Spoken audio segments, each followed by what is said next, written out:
Halo Ja, Halo Johan, lagi ngapain? ini nih lagi lihat video, Oh, video tentang apa? video tentang akuntansi biaya. Hmm, materi apa tuh? Ini tuh materi tentang just in time. Oh, boleh nggak aku ikut gabung? Soalnya aku juga nggak ngerti dengan materinya. Boleh boleh, duduklah.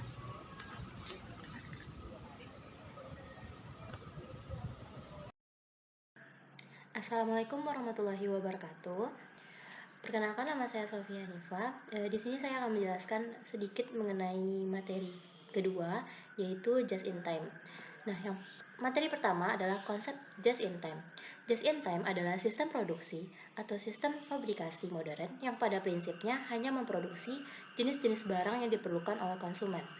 Konsep JIT ini ialah konsep di mana bahan baku yang digunakan untuk aktivitas produksi didatangkan dari pemasok tepat pada waktu bahan ini dibutuhkan oleh proses produksi, sehingga akan sangat menghemat bahkan meniadakan biaya persediaan bahan dan penyimpangan bahan atau disebut dengan stocking cost. Nah, yang kedua itu mengenai perbedaan sistem JIT dan juga sistem tradisional. Untuk just in time dan sistem tradisional itu adalah dua pendekatan yang berbeda dalam pengelolaan biaya dan produksi. Di sini ada beberapa perbedaan konsep biaya antara sistem JIT dan juga sistem tradisional. Yang pertama dari segi persediaan. Untuk JIT itu mengedepankan produksi tanpa adanya persediaan atau dengan persediaan yang sangat minim. Barang diproduksi hanya jika diperlukan oleh proses berikutnya dalam rantai produksi. Nah, untuk tradisional itu cenderung memiliki persediaan yang lebih besar sebagai cadangan untuk mengantisipasi fluktuasi permintaan atau masalah produksi. Nah, yang kedua, perbedaan kedua dari segi biaya persediaan untuk JIT itu berusaha untuk mengurangi biaya persediaan dengan meminimalkan jumlah persediaan dan biaya penyimpanan. Kalau untuk tradisional, mungkin memiliki biaya persediaan yang lebih tinggi karena memerlukan ruang penyimpanan tambahan, biaya asuransi, dan juga risiko penyusutan barang. Perbedaan ketiga dari segi biaya produksi. Kalau JIT itu fokus pada produksi yang efisien dan sesuai dengan permintaan pelanggan, mengurangi biaya produksi yang tidak perlu dan menghindari overproduction. Untuk tradisional, itu mungkin melibatkan produksi massal dengan batch besar yang dapat menyebabkan biaya produksi yang lebih tinggi jika tidak ada permintaan yang memadai. Untuk perbedaan yang keempat, dari segi penekanan pada kualitas. Kalau untuk JIT, itu kualitas menjadi fokus utama untuk menghindari pemborosan dan penundaan yang dapat disebabkan oleh barang cacat. Kalau untuk tradisional, meskipun kualitas tetap penting, sistem ini mungkin lebih toleran terhadap tingkat cacat atau perbaikan setelah produksi. Nah, untuk perbedaan yang kelima dari segi setup dan waktu pengaturan. Nah, untuk JIT itu berusaha untuk mengurangi waktu setup dan perubahan produksi untuk meningkatkan fleksibilitas dan respon terhadap perubahan permintaan. Kalau tradisional itu waktu setup mungkin lebih lama karena produksi seringkali dilakukan dalam jumlah besar. Nah, perbedaan yang keenam itu dari segi penggunaan teknologi dan otomasi. Kalau JIT itu cenderung menggunakan teknologi dan otomasi untuk meningkatkan efisiensi dan memungkinkan produksi yang lebih fleksibel. Kalau tradisional itu mungkin kurang mengandalkan teknologi dan lebih mengandalkan proses manual dalam beberapa tahapan produksi. Nah, untuk perbedaan yang ketujuh dari segi hubungan dengan pemasok. Kalau JIT itu memerlukan hubungan yang erat dengan pemasok, termasuk pengiriman just in time bahan baku. Sedangkan kalau tradisional itu mungkin memiliki hubungan pemasok yang lebih konvensional dengan tingkat persediaan yang lebih besar. Penting untuk diingat bahwa penerapan just in time itu memerlukan perubahan budaya dan proses yang signifikan dalam organisasi. Sementara sistem tradisional itu cenderung lebih stabil tetapi mungkin kurang responsif terhadap perubahan pasar. Nah, yang ketiga itu mengenai konsep breakfast costing. Kalau breakfast costing ini adalah metode akuntansi yang mencatat biaya yang terkait dengan produksi barang atau jasa hanya setelah barang atau jasa diproduksi diselesaikan. Atau metode pengumpulan biaya produksi dengan menghilangkan sebagian ayat jurnal yang terkait dengan tahap-tahap mulai dari pembelian bahan baku sampai dengan penjualan barang jadi. Back cost costing ini merupakan pendekatan akuntansi yang mempersingkat arus biaya produksi dengan tujuan untuk mengurangi sejumlah kejadian yang diukur dan dicatat dengan sistem akuntansi. Karena proses produksinya singkat, nilai work in process-nya menjadi kecil sehingga bisa dihitung di akhir periode. Diterapkan pada perusahaan yang telah menerapkan konsep just in time untuk persediaan.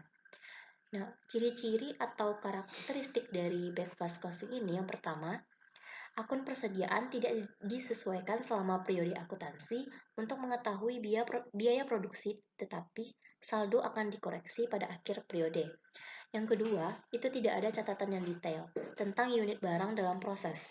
Nah, yang ketiga, tidak ada persediaan produk jadi, karena produk jadi langsung terjual.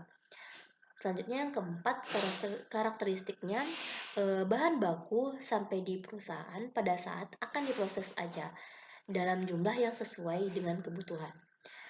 Nah, untuk materi selanjutnya itu akan disampaikan oleh rekan saya.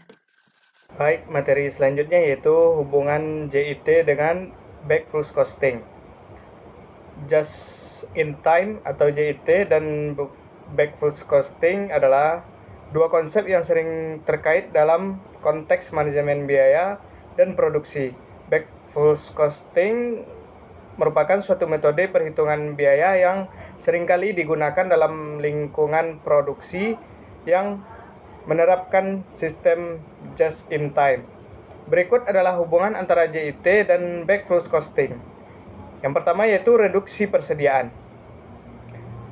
Pada bagian JIT yaitu mengutamakan produksi tanpa persediaan atau dengan persediaan yang minimal. Barang diproduksi hanya jika diperlukan, sehingga mengurangi persediaan yang tidak perlu. Yang kedua, back cost costing. Cocok dengan pendekatan JIT karena biaya produksi dihitung dan dialokasikan setelah produksi selesai, terutama saat terjadi penjualan atau akhir periode akuntansi. Selanjutnya yaitu penundaan perhitungan biaya. Pada bagian JIT, biaya diproduksi seringkali tidak dihitung secara terperinci selama proses produksi. Biaya dihitung dan dialokasikan setelah produksi selesai. Pada back cost costing, melibatkan penundaan perhitungan biaya hingga titik tertentu seperti penjualan atau akhir periode akuntansi. Pembebanan biaya terjadi secara retrospektif. Yang ketiga yaitu biaya variabel dan tetap. Pada bagian JIT, lebih fokus pada biaya variabel yang mengurangi biaya tetap yang tidak diperlukan dalam produksi sesuai dengan prinsip efisiensi. Pada back cost costing, cenderung memperlakukan banyak biaya sebagai biaya tetap dan pembahasannya dilakukan secara lump sum setelah produksi selesai.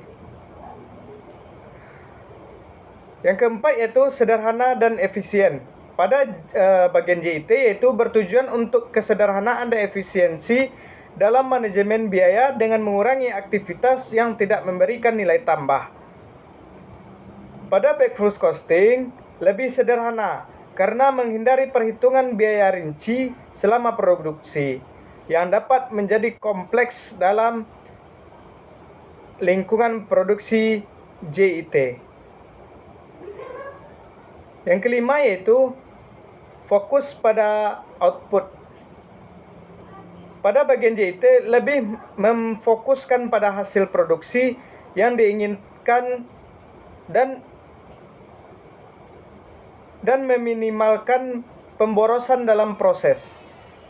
Pada back cost costing, menekankan hasil akhir produksi dan menghitung biaya setelah produksi selesai, sehingga berdasarkan jumlah unit yang dijual atau ditransfer.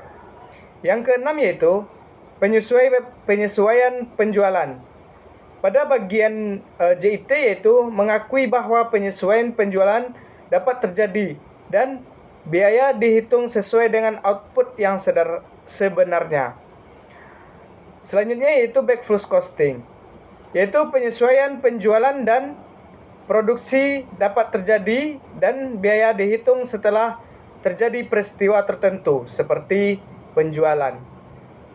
Perlu dicatat bahwa implementasi backflow costing tidak selalu terkait eksklusif dengan sistem just in time, tetapi sering kali kita gunakan dalam lingkungan produksi yang menerapkan prinsip-prinsip just in time untuk mengurangi biaya persediaan dan meningkatkan efisiensi produksi. Nah, yang kelima yaitu analogi dasar akuntansi keuangan. Salah satu analogi dasar yang sering digunakan untuk menjelaskan konsep dasar akuntansi keuangan adalah buku kas rumah tangga. Analogi ini membantu dan memahami konsep dasar seperti aset, kewajiban, ekuitas, pendapatan, dan biaya. Berikut adalah elemen-elemen analogi ini. Yaitu yang pertama, buku kas rumah tangga sebagai neraca. Analogi dimulai dengan membayangkan neraca sebagai foto atau gambaran tentang keadaan keuangan rumah tangga pada suatu titik waktu tertentu. Neraca mencantumkan aset, apa yang dimiliki, dan kewajiban, apa yang harus dibayar. Yang kedua yaitu aset dan kewajiban. Yang pertama aset. Aset dapat diibaratkan sebagai properti, kendaraan, uang tunai, dan barang-barang berharga lainnya yang dimiliki oleh rumah tangga. Dan selanjutnya yaitu pada kewajiban. Kewajiban dapat dibandingkan dengan hutang atau tagihan yang harus dibayar oleh rumah tangga seperti hipotek, pinjaman, atau tagihan bulanan. Yang ketiga yaitu ekuitas.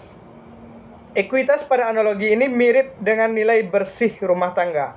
Ini dihitung dengan mengurangkan total kewajiban dan total aset.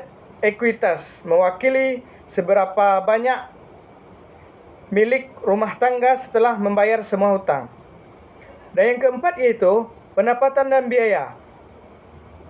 Pada bagian pendapatan rumah tangga dapat diibaratkan sebagai uang yang diterima dari berbagai sumber, seperti gaji, bisnis, atau investasi. Pada bagian biaya mencakup pengeluaran untuk berbagai kebutuhan dan keinginan, seperti belanja harian, tagihan bulanan, dan pengeluaran lainnya. Yang kelima yaitu laporan laba rugi sebagai catatan pengeluaran. Yang pertama yaitu laporan laba rugi. Analogi ini juga mencakup ide laporan laba rugi sebagai catatan pengeluaran atau pendapatan sepanjang periode waktu tertentu. Ini mencakup semua pemasukan dan pengeluaran selama periode tersebut. Yang keenam yaitu siklus akuntansi. Siklus akuntansi yaitu proses pencatatan transaksi dan penyusunan laporan keuangan dapat diibaratkan sebagai siklus pembukuan, di mana setiap transaksi dicatat dan dilaporkan keuangannya disusun secara teratur. Dan yang ketujuh yaitu auditor sebagai pemeriksa keuangan. Yang pertama yaitu auditor. Auditor dalam dunia akuntansi dapat diibaratkan sebagai pemeriksa keuangan rumah tangga yang memastikan bahwa catatan keuangan telah dicatat dengan benar dan sesuai dengan prinsip akuntansi yang berlaku. Selanjutnya yaitu analogi. Analogi ini membantu mengilustrasikan prinsip-prinsip dasar akuntansi keuangan dengan menggunakan situasi yang lebih dikenal dengan kehidupan sehari-hari, sehingga memudahkan pemahaman bagi mereka yang belum familiar dengan terminologi akuntansi.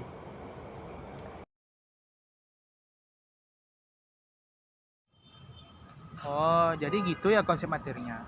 Iya, ada mau ngerti? Oh, sekarang aku udah ngerti. Ngomong-ngomong, Roza habis ini kemana? Nggak ada, lo palingan pulang. Oh, mau bareng nggak? Boleh, boleh. Ah, yuk.